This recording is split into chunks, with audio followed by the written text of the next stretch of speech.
Ya pemirsa, ada 12 poin dan sejumlah poin sudah kita bahas. Apa poin-poin selanjutnya menjadi keberatan dari para kaum buruh ataupun pekerja di tanah air, yaitu mengenai tenaga kerja kontrak.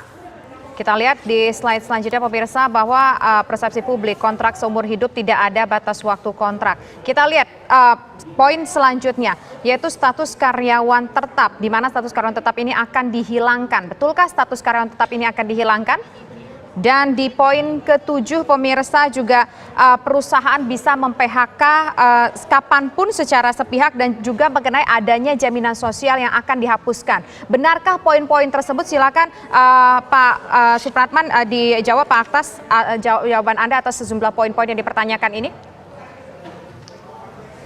Baik, ini lagi-lagi hoax yang beredar bahwa kami mencantumkan soal outsourcing itu termasuk perjanjian waktu kerja tertentu itu karena kami mengakomodir dan mendengarkan putusan Mahkamah Konstitusi. Jadi landasannya ke sana kita tidak keluar dan itu menjadi kesepakatan kami dengan serikat pekerja. Yang kedua terkait dengan apakah semudah itu PHK bisa dilakukan oleh perusahaan. Saya pastikan tidak. Karena seluruh syarat-syarat PHK itu kembali kepada Undang-Undang Nomor 13. Jadi apapun syarat yang tercantum di dalam Undang-Undang 13 itulah yang menjadi syarat untuk dilakukan pemutusan hubungan kerja. Jadi sekali lagi ini adalah hoax yang nyata. Oke, tapi kalau untuk proses pemutusan hubungan kerja yang dilaksanakan berdasarkan kesepakatan antara pengusaha dan juga buruh, apakah di sana masih ada celah? Itu kan sesuai dengan ketentuan Undang-Undang Nomor 13 tentang ketenagakerjaan. Jadi sekali lagi makanya saya katakan bahwa terkait dengan syarat-syarat PHK itu kembali kepada ketentuan Undang-Undang 13.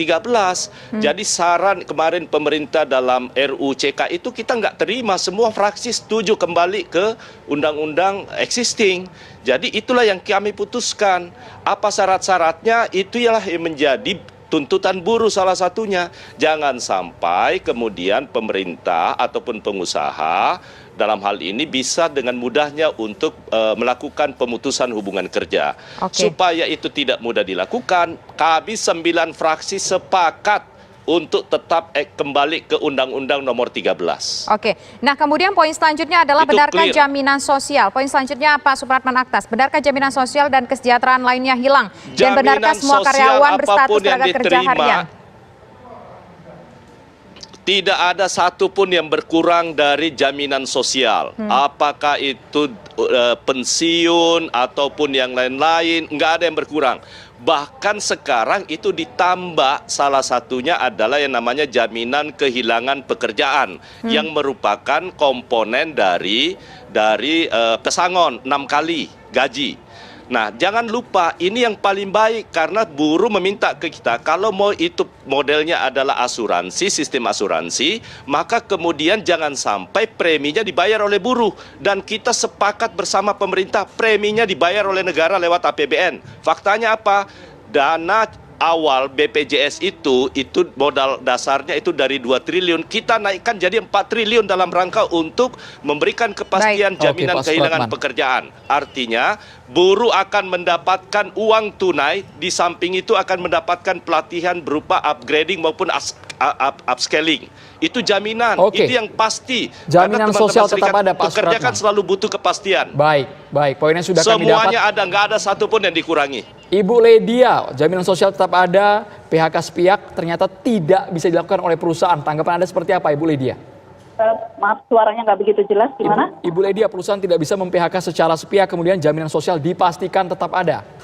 Ya, yang pertama kalau kita bicara soal ketentuan PHK itu memang dikembalikan ke Undang-Undang Nomor 13 tahun 2003. Kemudian jika kita bicara soal jaminan sosial itu dikurangi, jaminan sosial memang betul ditambah dengan catatan itu ada satu frasa yang nanti itu juga cukup berbahaya kalau tidak dikontrol, yaitu dengan catatan dia terdaftar. Tapi saya ingin memberikan catatan begini, kenapa orang mengatakan bahwa outsourcing seumur hidup? Karena memang di pasal 66 itu tidak mengatur batasan berapa lama kontrak itu boleh diperpanjang dan lain sebagainya. Kemudian juga tidak dinyatakan bahwa core bisnisnya itu untuk proses produksi itu pembatasannya nggak ada. Tadi sebutkan sudah dihilangkan dari Undang-Undang Cipta Kerja. Kemudian yang hilang dari cuti adalah cuti mingguan setelah orang itu bekerja selama 6 tahun yang cuti bulanan, cuti panjang istilahnya, dan kemudian tidak dicantumkan di sini. Makanya yang harus diperiksa itu adalah cuti 2 hari pada istirahat mingguan 2 hari untuk yang 5 hari bekerja. Karena itu kemudian menimbulkan persoalan. Jadi kenapa hoax ini bisa muncul? Karena memang kita semua belum mendapatkan draft resminya yang bersihnya. Kalau itu sudah dapat, rasa-rasanya mungkin itu akan lebih terminimalisir ya berkaitan.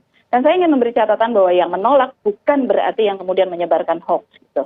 Dan yang dihapus juga adalah yang berkaitan dengan santunan jika pekerja meninggal. Jadi santunan itu sudah dihapus di pasal 166, kemudian juga tentang pengaturan tentang pensiun itu juga dihapus di pasal 167 di dalam Undang-Undang Cipta Kerja. Yang itu pasal 166 dan 167 Undang-Undang 13 tahun 2003. Sehingga kalau misalnya ada pekerja meninggal, santunan itu jadi bukan kewajiban pengusaha lagi. Oke, baik. Terima kasih Ibu Lady atas waktunya. Terima kasih juga Bapak. Ada Pak Supratman Aktas, kemudian juga ada Pak Andreas dan juga ada Pak Asep Sumaryana. Terima kasih atas waktunya sudah bergabung bersama kami di program Kabar Petang sore hari ini. Selamat sore.